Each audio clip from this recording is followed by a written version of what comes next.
Hi, I'm Robert Smith, and I'm going to talk to you today about Julie Guthman's article, Food Police. Before I get started, I know in a lot of people's opinions, Americans are obese, but is it fair to say this? Is this an actual thing? Is this a problem that we have in America? Her article discusses the so-called obesity epidemic that many people suggest is going on. And if it rivals that of even the AIDS virus. Recently, there have been many popular books on the subject of obesity. Most of them, however, seem to follow the same format and be pretty predictable. First, they start off by giving statistics about rising obesity rates and their connection to things like poor worker productivity, poor eyesight, and even some crazy things like weight problems for airlines.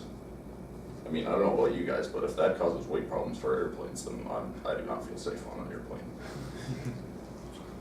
They will also usually then begin to talk about the amount someone has eaten in comparison to the amount that person exercises.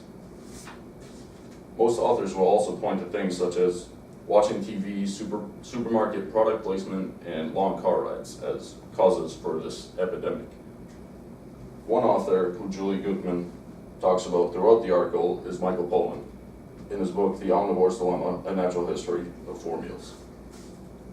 Pollan simplifies the cause of obesity to one thing: the cheapness that it is to make food, and therefore people eat more and become overweight. Pollan also claims that the main attributor to obesity is corn, due to its abundance in almost everything that we eat and its ease of cultivation. With so many authors writing about obesity, it is hard to ask if we're really in an epidemic or not. First off, there's very little to back up a claim that we're in an epidemic of obesity. Many people misunderstand the relationship between food intake, exercising, and the growing obesity rate, and have this idea in their head that obesity is a primary cause of diseases. In all actuality, those who are overweight by current standards have longer lifespans than those who are thin or normal in our eyes. There are also many popular dieting books that are unaware of how people react to obesity messages. Julia Guthman taught a class called Politics of Obesity, and in this class she learned that actually discussing obesity made people more anxious about it, and it actually had a negative effect on their health and well-being. It is assumed that overweight people are ashamed of how they look and how they eat, and any behavior that this person participates in is always assumed to be unhealthy.